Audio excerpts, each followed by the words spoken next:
Good morning. Myself Dr. Rajesh Kumar, Department of Zoology, SPC Government College, Ajmer. Dear students, आज हम cytoplasmic organelles के अंतर्गत cytoskeletal elements के विषय में चर्चा करेंगे. द टॉपिक साइटोस्केलेटल एलिमेंट्स और वी कैन से साइटोपंजर may be completed by introduction. Main elements of cytoskeleton, these are microtubules, microfilaments and intermediate filaments. Now, structure, chemical composition and functions of microtubules. Actin filaments, structure and functions. Structure and chemistry, types and functions of intermediate filaments. Now first, introduction. Cytoskeleton or cytopunjur is found within the cell as a structural network of protein filaments. It provides stability to the cell shape and facilitates a variety of necessary movements within the cell. अर्थात primitive and eukaryotic cells, for example plants and animals, इनमें cytoskeleton या साइटोपंजर उपस्थित होता है जो कोशिका आकार एवं कोशिका के भीतर तथा दो कोशिकाओं के मध्य विभिन्न प्रकार के मूवमेंट्स के लिए उत्तरदायी होता है. साइटोपंजर या साइटोस्केलेटन से प्लाज्मा मेम्ब्रेन जुड़ने पर मेम्ब्रेन स्केलेटन का निर्माण होता है. किसी सेल में पाए जाने वाले साइटोपंजर के तीन मुख्य एलिमेंट्स या तत्व होते हैं. लंबे प्रोटीन तंतुओं से बना माइक्रोट्यूबुल्स जिनका डायमीटर 20 to 30 नैनोमीटर होता है, जो सेलुलर कॉर्टेक्स के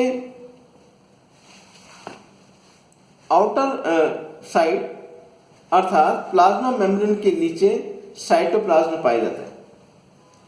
सेकंड, एक्टिन फिलामेंट से बना साइटोप्लाज्मिक नेटवर्क जिसे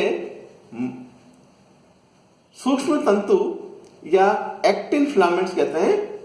इनका डायमीटर लगभग 5 to 7 नैनोमीटर होता है. एंड 10 नैनोमीटर डायमीटर वाले इंटरमीडिएट फिलामेंट जो कि माइक्रोट्यूबुल्स एंड माइक्रोफिलामेंट्स के बीच के होने के कारण मध्यस्थ तंतु कहलाते हैं. Microtubules, actin filaments and intermediate filaments cell structure तथा फंक्शन के निर्धारण में महत्वपूर्ण भूमिका निभाते हैं. Now elements of cytoplasmic skeleton और cytoskeleton. First is microtubules. Microtubules amoeba और मैमल्स की मैच्योर आरबीसीज के अतिरिक्त अधिकांश एनिमल एंड प्लांट सेल्स में पाए जाने वाले कंपोनेंट हैं. माइक्रोट्यूबुल्स विभिन्न प्रकार की सेलुलर स्ट्रक्चर्स जैसे cilia, flagella, centriole and basal body में तथा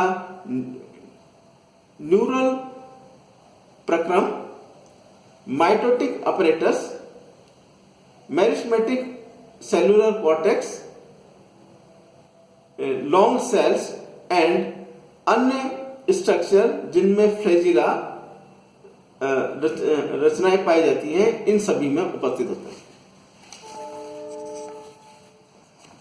अर्थात microtubules are regular component of a variety of structures of most animals and plant cells.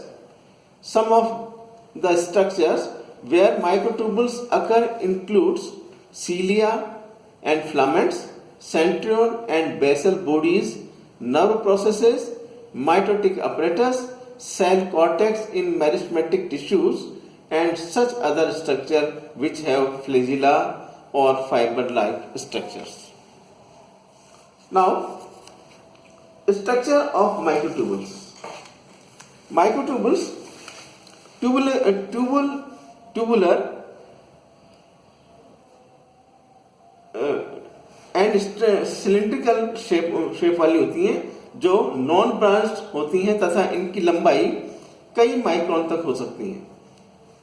जैसा कि इंट्रोडक्शन में बताया गया है कि ये 20 to 30 नैनोमीटर डायमीटर वाले खोखली नलिका रूपी संरचनाएं होती हैं। ट्रांसवर्स शेप में ये माइक्रोट्यूबुल्स 13 सब यूनिट्स के गोलाकार क्रम में लगी संरचना के समान दिखाई देते हैं और डोर्सल साइड में ये इन सब यूनिट्स की 13 रोज के रूप में प्रतीत होती हैं। इन सब यूनिट्स का डायमीटर 5 to 7 नैनोमीटर, आकार गोलाकार होता है। ये सब यूनिट्स प्रोटोफ्लामेंट्स कहलाती हैं और सेंट्रल एक्सिस के चारों ओर स्पाइरली शेप्ड में व्यवस्थित रहती है। किसी सेल में माइक्रोट्यूबुल्स एक स्थायी संरचना का निर्माण करने के लिए संगठित होती है। For example, cilia and flagella के एक्सोनोमीटा में माइक्रोट्यूबुल्स 9+2 अरेंजमेंट में व्यवस्थित होती है। इसी प्रकार सेंट्रियोल की वॉल में 9 ट्रिपलेट पाए जाते हैं। प्रत्येक फिलामेंट में 20 नैनोमीटर डायमीटर वाली 3 ट्यूबुल्स पाई जाती हैं। सेंट्रल डिवीजन के दौरान और न्यूक्लियर डिवीजन के दौरान बनने वाले स्पिंडल में भी समांतर रूप से व्यवस्थित माइक्रोट्यूबुल्स पाई जाती हैं। केमिकल कंपोजिशन यदि देखा जाए तो प्रत्येक सब यूनिट में 6s it is 6 sedimentation coefficient पाया जाता है। प्रत्येक सब unit alpha tubulin and beta tubulin नाम की 2 गोलाकार पॉलीपेप्टाइड्स द्वारा निर्मित होती हैं, जिसमें अमीनो एसिड का संगठन पेशीय प्रोटीन एक्टिन या सूक्ष्म तंतु के समान होता है, जिनका मॉलिक्यूलर वेट 60,000 डाल्टन होता है। ए एंड बी ट्यूबुलिन के ऑर्गेनाइजेशन से डाइमर प्रोटीन ट्यूबुलिन का निर्माण होता है। ट्यूबुलिन में काइनेज एंड एटीपेज सक्रियता पाई जाती है।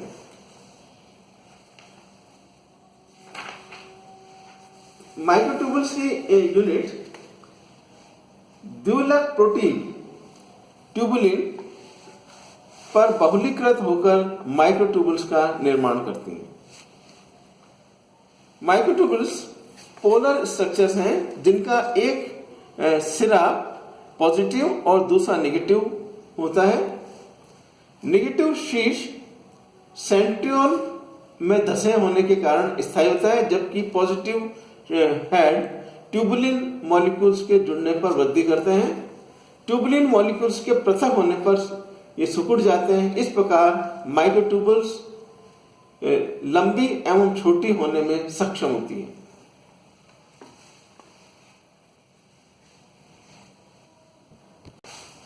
Now, functions of microtubules. Microtubules मुख्यतः 3 फंक्शंस के लिए उत्तरदायी होती है। गुणसूत्रों के पृथक्करण अर्थात आइसोलेशन ऑफ क्रोमोसोम्स,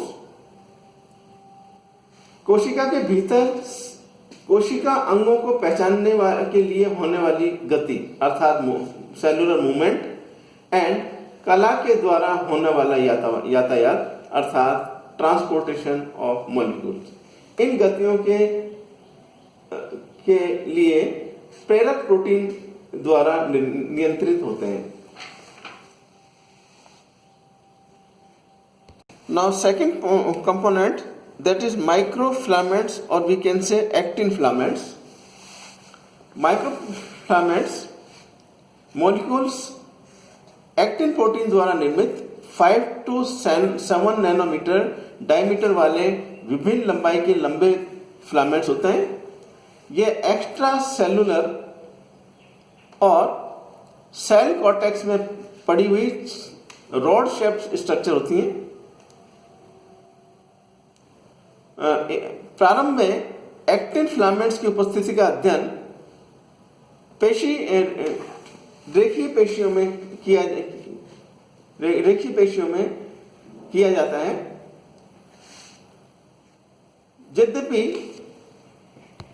यद्यपि ये सभी प्रकार की सेल्स में पाए जाते हैं तथा विभिन्न प्रकार की सेलुलर मूवमेंट में सहायक होते हैं।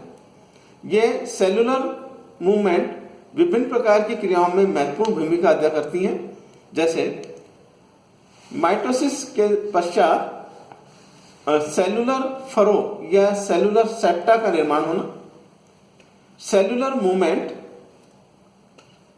भ्रूण विकास की प्रारंभिक अवस्थाओं में cellular movement. Now structure of actin filaments और microfilaments.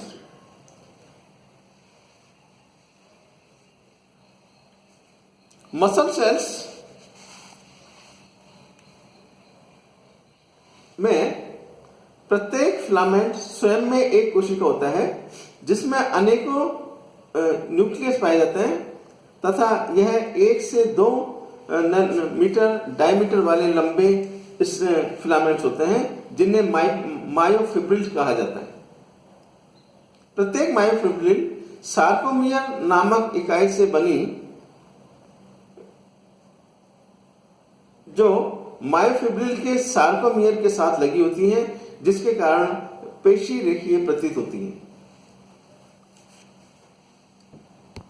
Thus, actin proteins, or we can say microfilaments, is found in two forms: globular and monomeric G-actin and filamentous polymeric F-actin, which is also described as actin filaments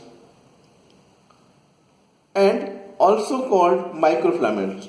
The actin filaments are rod-like long fibers of variable length composed of G-actin monomers.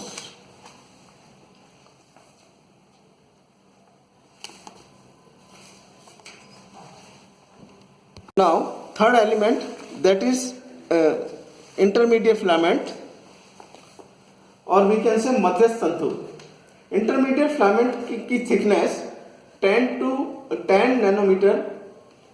Microtubules and actin filaments के मध्य होने के कारण इन्हें intermediate filaments या मध्यस्थ तंतु कहते हैं। इनकी खोज 1950 में हेयर में पाए जाने वाले क्रेटिन नामक प्रोटीन से हुई। अधिकांश कोशिकाओं में ये कुल प्रोटीन का 1% भाग बनाते हैं। यद्यपि उपचरणीय क्रिटेनोसाइट्स एंड न्यूरॉन में ये कुल प्रोटीन का 85% पार्ट बनाते हैं। मध्यस्थ तंतु की अर्ध आयु प्राय 1 घंटा या इससे भी कम होती है। मनुष्य में 50 या इससे अधिक विभिन्न प्रकार के इंटरमीडिएट फिलामेंट्स पाए जाते हैं जो शरीर की डिफरेंट सेल्स में अलग रूप से प्रदर्शित होते हैं। Now structure and chemistry of intermediate filament. प्रत्येक इंटरमीडिएट फिलामेंट में 3 से 4 प्रोटोफिब्रिल्स पाए जाते हैं, जिसमें से प्रत्येक में 2 प्रोटोफिब्रिल उपस्थित होते हैं। एक प्रोटोतंतु 2 डायमर से निर्मित होता है। प्रत्येक डायमर में 2 अल्फा कुंडलिनी श्रेणियां पाई जाती हैं। 4 डायमर अर्ध सांतरित विपरीत समानांतर कार्य में संगठित होकर एक प्रोटोफिलामेंट का निर्माण करते हैं तथा इस प्रकार से 3 या 4 प्रोटो तंतु आपस में मिलकर 10 नैनोमीटर डायमीटर वाले अध्रुवीय मध्यस्थ तंतु का निर्माण करते हैं। Now 4 types of intermediate filaments. Cell की मॉर्फोलॉजी एंड पोजीशन के आधार पर इंटरमीडिएट फिलामेंट्स को 4 ग्रुप्स में वर्गीकृत किया गया है। Keratin filament, neural filament, glial filament and विषमांगी filaments. Now, functions of intermediate filaments. Intermediate filament के ऑर्गेनाइजेशन में बाधा उत्पन्न होने के कारण मनुष्य एवं चूहों में अनेक प्रकार के रोग पाए जाते हैं। फॉर एग्जाम्पल, क्रेटिन में म्यूटेशन होने पर कुछ स्किन डिजीजेज उत्पन्न होती हैं, जिसके लिए मनुष्य जीनोम में 50 डिफरेंट जीन उत्तरदायी होते हैं। K14 एंड K15 क्रेटिन के लिए जीन में होने वाले म्यूटेशन के कारण एपिडर्मोलाइसिस बुलोसा कॉम्प्लेक्स नामक स्किन डिजीज उत्पन्न होती है। इसी प्रकार K1 एंड K10 के लिए उत्तरदायी जीन में म्यूटेशन होने पर एपिडर्मोलाइटिक हाइपरकेरेटोसिस नामक स्किन डिजीज उत्पन्न होती है और K9 में होने वाले एपिडर्मोलाइटिक पल्मोप्लानर केरेटोडर्मा नामक रोग उत्पन्न होता है। न्यूरल फाइबर में एबनॉर्मल जमाव और ऑर्गेनाइजेशन में कमी के कारण अनेक प्रकार के मोटर